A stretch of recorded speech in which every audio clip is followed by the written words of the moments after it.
Hi there, it's Sonia from the Balloon Biz Academy, and today I am popping in on this video to discuss pricing and profit. And if you're in my Facebook community group, the Balloon Biz Academy community group, you'll know that this has been a bit of a hot discussion for the past week or so. I had to stop people posting how much how much will you charge for this post, because it actually breaks some of the UK anti-competitive laws and can be seen as price fixing. Although, to be fair, in our industry, it's not increased the price for consumers, it's probably reduced it. But what I did promise was a series of videos to talk people through the best way to approach pricing for profit in their business.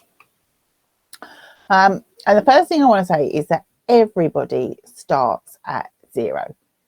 So in my business, I started probably in a similar point to most people when they start out. So this picture is of my gorgeous twins, Archie and Harley, and it was getting on for 9 years ago now.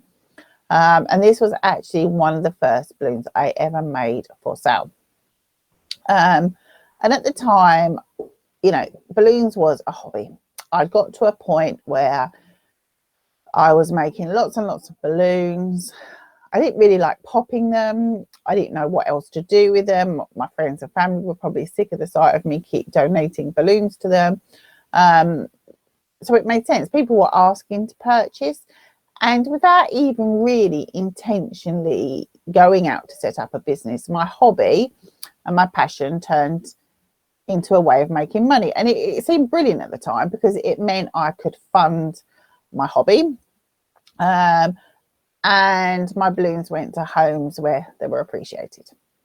So with this in mind, at the time, I started pricing my balloons based on the cost and a bit extra, I guess. And many people in the industry start out this way. Even the ones that go on to moan about it later probably started, many of them, pricing too low. And even when we know better, there is times in our business journey that we do a price, and then after we've done the job, we think, oh, I really should have charged more for that.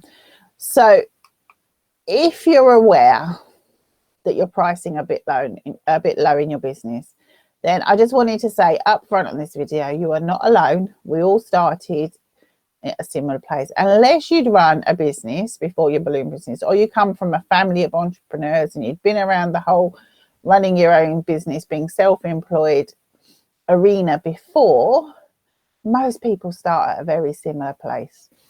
So don't beat yourself up about it, but the point of this video today is to help you move forward so that you can price for profit in your business. So profit is a word that we band around a lot, not just in our industry, in all industries, in all, you know, self-employed businesses.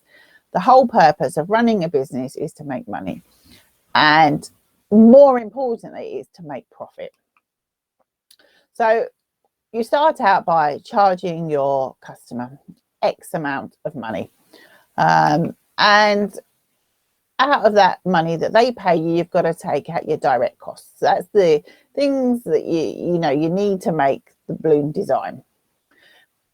And that's where most business owners start with their pricing. So they think to themselves, you know, well, it costs me X amount in balloons, I'm going to charge X amount more, and that will give me profit. But what a lot of business owners miss out on is the fact that you do have overheads in your business, and you need to pay yourself a decent salary. So by the time you've taken all of those things out of the amount the customers paid for their balloon, you're left with a substantial amount less to go back into your business. So when we're talking about overheads, what are we talking about? So as I said, direct costs were everything that you use to create that balloon design. Overheads are the costs of running a business. So it's things like insurance, it's things like premises, it's things like the utilities, your website, your marketing. It can be things like the education to train yourself to make balloons and to run a business, the software and the apps you use, a lot of them are subscription based now. So to do your photos on your phone, to add watermark logos.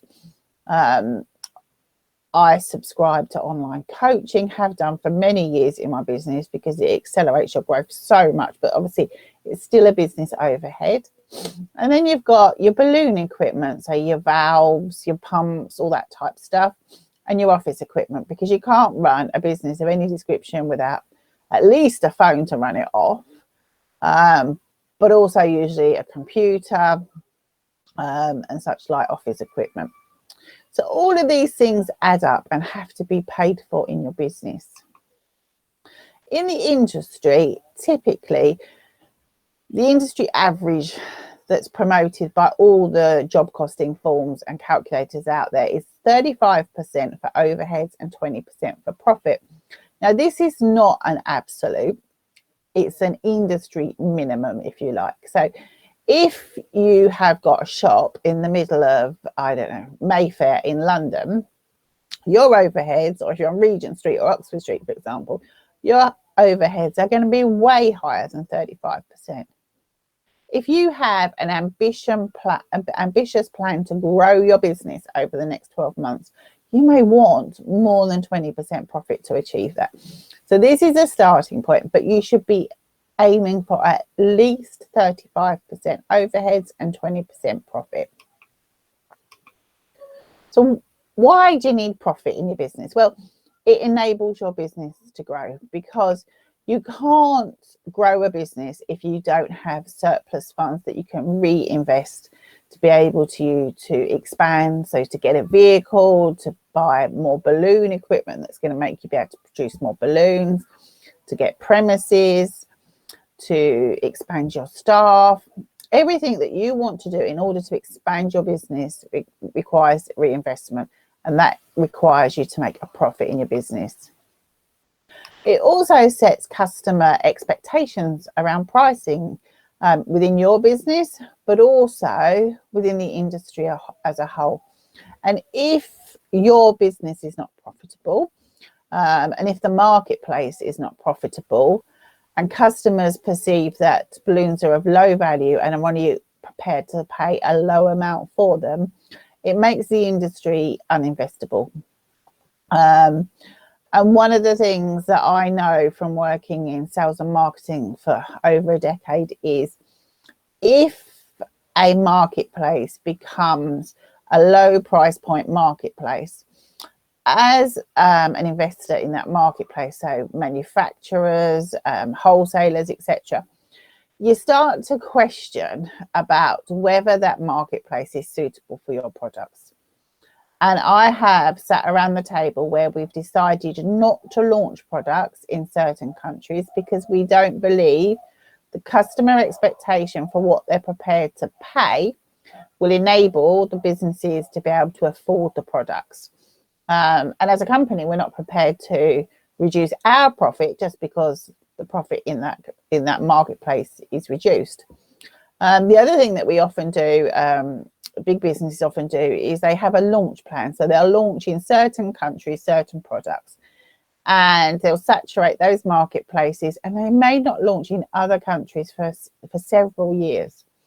So that for your business means that, you know, you could be watching products being launched in the United States and other more lucrative markets, and find that you're not able to access those products in your country. So here in the UK, for example.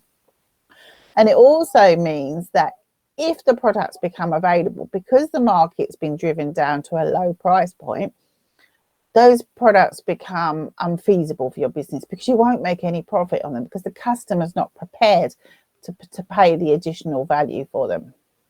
So I know, like a lot of businesses owners, I've heard quite a lot of discussion around, oh, well, you know, so what if it drives down the market? There's enough business for everyone. We're all making money.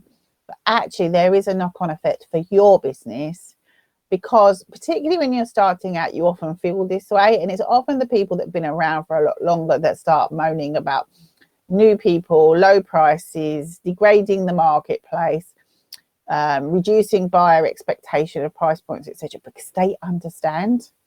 And in a few years, what you find is the pricing you thought was great at the beginning quickly becomes apparent that actually, as you move through your balloon business journey and you get to the end of your financial year and you think about all the work you've been doing over the last 12 months, you actually, when you look at your bank balance, don't have enough to show for it. So as well as enabling investment in the marketplace, as I say, it enables you to invest in yourself as well and your business. So, you know, if you have a certain type of customer that you want to attract into your business, you may need to go on certain courses to enable you to build a portfolio and learn the skills that are required to do that. It enables you to invest in business coaching, because business coaching is what enables you to scale your business much, much faster. And it enables you to value your skill, and the people who purchase to value your skill, and your friends and family to value the skill. Because what you will find, some of you, and I know I've had questions asked of me in the past, is if you're working all the hours that God sends and you're giving up your weekends with the family and the quality time with the kids, and you've missed Billy's football match and you've missed Rebecca's ballet class, you need to make sure at least that you're doing it for a valid reason. Because if you're missing out on all those opportunities that you don't get back as time passes and they're gone, then at least you should be making a decent profit in your business so that you can give your family the lifestyle that you want. And what you will find is if you're in a position where your business really isn't making very much money, you will start to question whether it's worth it. And your family and loved ones will start to question, is it really worth it? And you'll start to hear things like, oh, well, you've given it a good shot. Maybe it's time to get a proper job. The other thing is, it's like cake decorating, you know, like eggs, flour, water, milk. I don't even really know what you put in a cake, to be perfectly honest. But the ingredients to make a cake are very low, similar to the balloon, you know, making a balloon. It's not expensive to buy latex balloons, but actually the skill, the years it takes to really perfect that skill, the price you pay to go on courses is the value of your skill. And by pricing too low and not creating enough profit in your business, you're really devaluing your skill. And then ultimately, if you don't believe it's worth charging for your skill, why would anybody else believe it's worth paying for your skills? You have to believe that your skills are worth paying for, because there are lots and lots of kits out there on Amazon and all the other marketplaces, you know, where they can buy balloons cheap as chips. But actually, when it comes to putting together, they don't have the skill to make it look amazing like you do. And I guess finally, if you add all that up, what you can find is, and it quite commonly happens at around 12 to 18 months, you end up exhausted, frustrated, wondering why you're working all these hours. Balloon work, when you're out setting up at venues and you're up at 5 o'clock in the morning to get customer orders ready, and you're working flat out over the weekend, because that's where we make most of our income traditionally in this business, it's exhausting.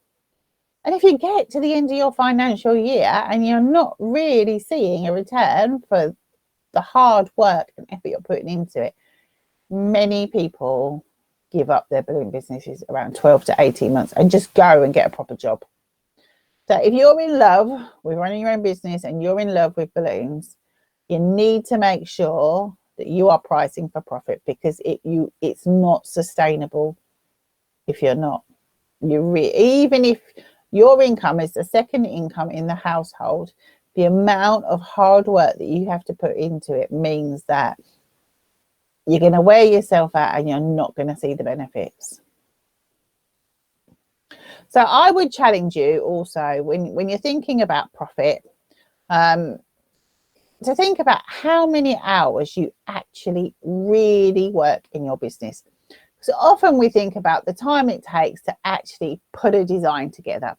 Quite often, you know, if the design is personalized, we don't even think about the amount of time it takes to turn on the computer, load up your software for your vinyl cutter, cut it, weed the vinyl, put the transfer tape on, we just tend to think about how long it takes to bring all the items together to make your finished product. But actually, in many businesses, particularly when you get busy, making balloon designs is actually a fraction of your time, and you'll spend an awful lot more time on marketing, on holes. I mean, on a Monday after a busy weekend, I can spend a whole day just tidying up the workshop, putting everything back in its place, looking at what I need to restock, looking at the orders for the following week, placing my wholesaler order, contacting customers. Now, there's a whole host of things that we do in our business, and yet we're only charging a minimal amount for the amount of time it takes to make that design for a customer. I mean, I quite often see people saying, oh, well, it's only a number on a cluster and I could do that in a few minutes. You might be able to do it in a few minutes, but actually it takes more than a few minutes, because you've got to go to your workshop or wherever you store your balloons. You've got to see what stock you've got. You've got to go online. You've got to order the stock from the wholesaler if you haven't got it. You've got to go back and forth with messages to and fro customers. You've got to make the design, and then you've got to tidy up afterwards. And sometimes we have to sit around waiting for the customer to turn up half an hour later after they said they would. That's all time out of your life. And none of us are getting any younger. And when you're young, when I was young, I didn't worry so much about time. But as you approach midlife and beyond, you start to realize that actually time is limited and time is precious. So if you're not charging for your time, what is the point of running a business? So I would encourage you to add up over a week, or even just do it over a few days, but a week is usually good, how many hours you spend on your business. Every time you do something for your business, write down on a piece of paper how long it took. Add it up at the end of the week, and then I want you to look at how much revenue you made for that week. And I want you to work out what your profit was after your direct. Just do it without the overheads, just do it with the direct supplies, because even without the overheads, I would imagine that many people in this industry are not even earning minimum living wage, and that is wrong. I saw a comment on a Facebook post recently where someone was talking about Valentine's weekend and how they'd worked flat out for 23 hours without any rest. And someone commented, and I thought it was a brilliant comment really, because someone commented and said, I hope you earned the right amount of money for those hours you worked. Because often in this industry, unfortunately, we really don't. So pricing, let's look at how we do our pricing. Now, there are lots of options for pricing. Blue Market has an excellent calculator on there. Qualitex do a job costing sheet. I think there's a couple of other spreadsheets floating around in the industry to enable you to do your pricing. So, I mean, that begs the question then, why, if it's, you've got all these tools to do your pricing, why people really are not pricing properly? And I think part of it comes down to they're not using the tools, and part of it comes down to what they do use the tools, and they look at the price and then they're not totally convinced that people will pay it. But what I found in my business was often I get, when you're busy, you get lots and lots of customer inquiries. Often these can be, I used to look through, I do a lot of my message answering when I was sitting on the settee in the evening, supposedly watching telly, but usually just flicking through my phone answering messages. Or I'd get messages while I'm out setting up jobs, or over the weekend while I'm in the middle of creating the design, you'd be checking your phone, I'll quickly answer that message before I move on to the next design.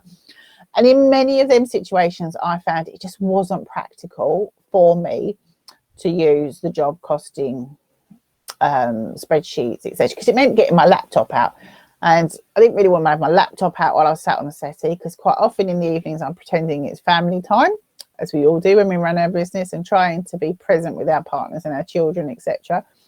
So I just really needed a simple way to price on the go. Now, that's not to say I don't use the various tools available out there, because I do, you know, but it's not always practical to use them.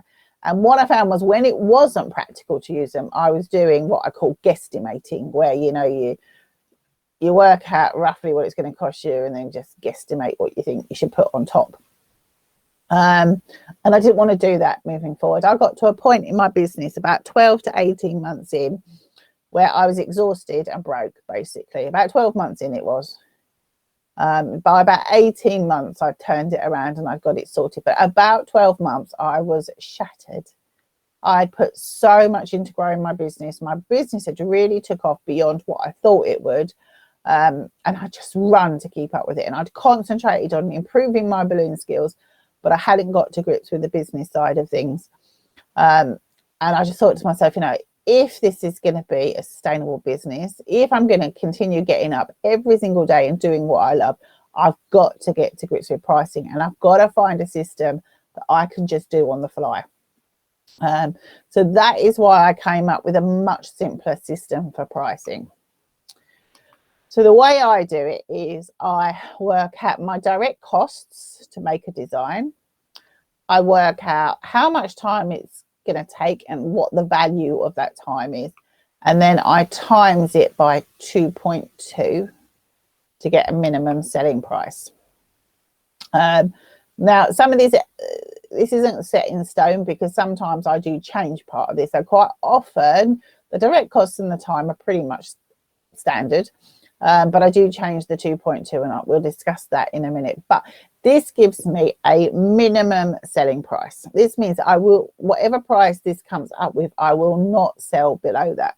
Sometimes I will sell more than that, but never below it. So direct costs are anything that is involved in making the design. So, you know, it's your balloon supplies, your latex, your foils, etc. Any other elements, your flowers, your fabrics, your glue dots, your ribbons, anything that, you know, any of the physical items it takes to create the product. Your helium. The other thing that you mustn't forget is, when you're calculating how much your direct costs are, you need to add on shipping, because when you're going to get, unless you're going to go to the wholesaler, and then it's still petrol to get there in time, you are going to incur other costs. So when you add on shipping, shipping's around £8 to £10 on your order, and then you get VAT added on top of that. And when you're working out your direct cost, please make sure it's with VAT included, because that's what you're going to pay. And then it's things like, you know, the bags to put them in, and if you're going to be delivering, there will be costs associated to that as well. When it comes to calculating helium, it's really simple to do. You need to work out the cost of your cylinder, including VAT, and then you work out how many balloons you can get out there. So how many 11-inch, how many 18-inch foils, etc. And that gives you your cost of helium to put in that balloon. If you go on to the free resource center, there's a printable on there where you can work out your costs. Because one thing you don't want to have to do is to be constantly keep doing these type calculations. So what I recommend you do for helium is that you're filling this cost sheet with how much it costs for a bubble to fill with helium, how much it costs for a latex, etc. And go through the list and then take a photo of it and save it on your phone. The next time, you know, you can just quickly go on. You haven't got to sit and work out everything every single time. When it comes to time, you should be charging at least £15 an hour. And I did a poll, was it a poll or a question on the group recently in the community? And most people were charging around £20, actually, £20 to £25. But £15 should be the minimum.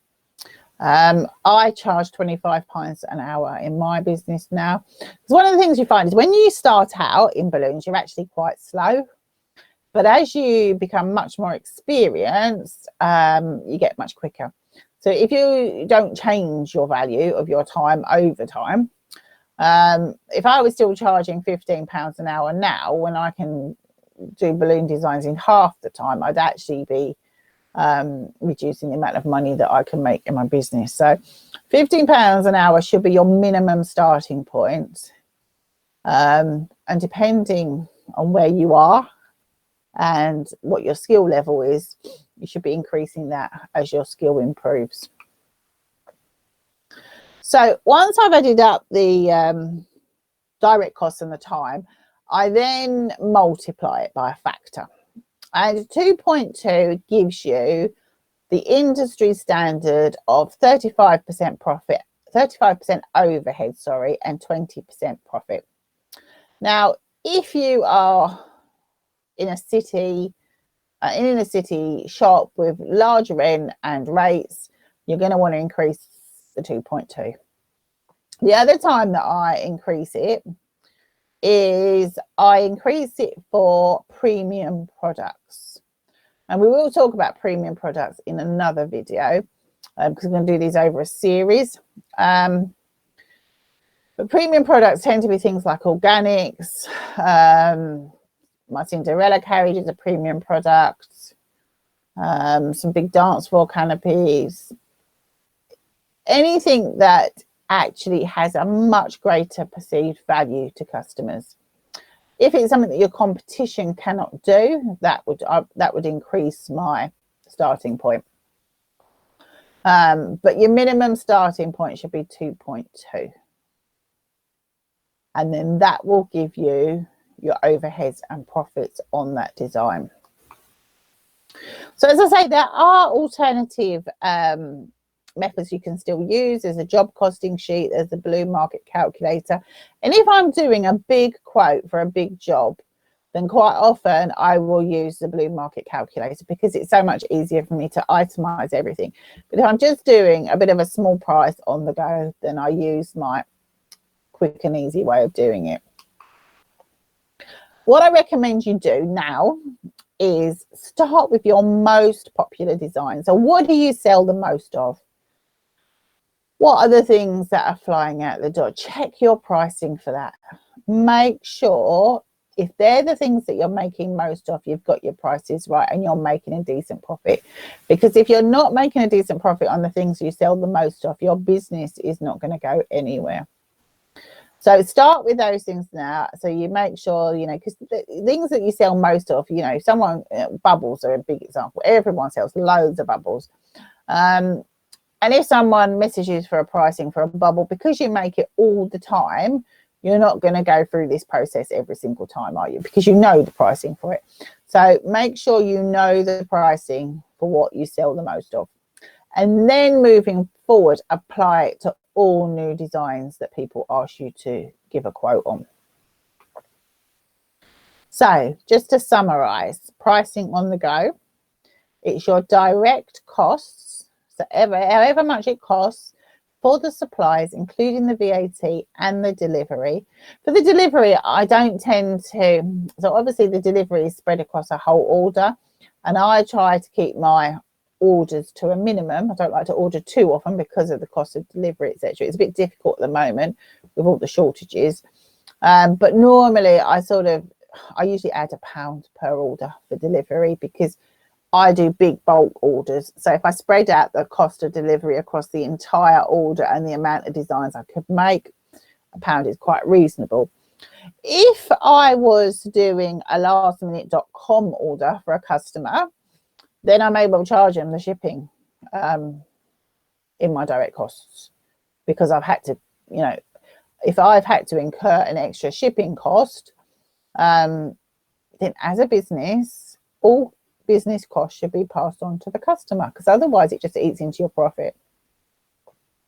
So direct costs plus time. I interestingly asked a question on the Facebook group the other day to say, do you charge extra for bank holidays? And every single person, I think, unless I missed one or two, said they don't charge any extra for bank holidays. But yet very few jobs here in the UK, I don't know if it's different in other parts of the world.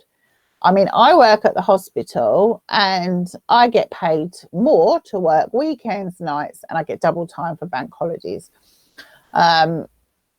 lots and lots of jobs, you get additional payment for bank holidays. Now, I'm not saying you should do that in your business, but it's worth thinking about. You know, if people want you to go out and work on a day of the year where you would normally value that time with your family, maybe those days you should increase your rate for your time. Anyway, that's just my thoughts. So direct costs plus a minimum of £15 an hour, and obviously you can reduce that 15 into 60 minutes and work out what your cost is per minute, how long it takes to make the design, and that gives you your value for the time. Add those two together, times it by 2.2, and that gives your minimum selling price. And I want you to promise yourself that you will not sell any designs for less than the minimum selling price. And some designs you'll sell for more than the minimum selling price because their perceived value is so much more. And regularly sanity check where you're up with working in your business and your profit margins. And you know, if the cost of your helium goes up, if there's an increase in supplies, you need to revisit your pricing and make sure that you're charging accordingly. Because ultimately, there's no point running a business unless it makes you and your family happy. And in order to do that, it needs to be profitable. So I hope you found that useful. Pop any questions you've got into the comments and I will get back to you.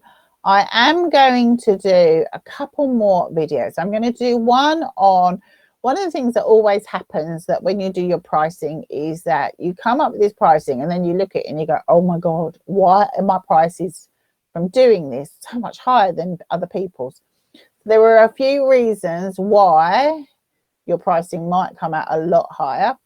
And I'm going to do another video on that. And then I'm also going to do a couple of videos about what I call mind monkeys when it comes to pricing. You know, those little voices in their head that go, oh my God, I really can't charge that. So I'm going to do a couple. So there'll probably be about 4 videos in this series to really help you get to grips with pricing, because pricing is fundamental. You cannot grow a successful business and you will not create a sustainable business for many years to come unless you get this basic step right. So that's all for now, and I'll see you in the next video.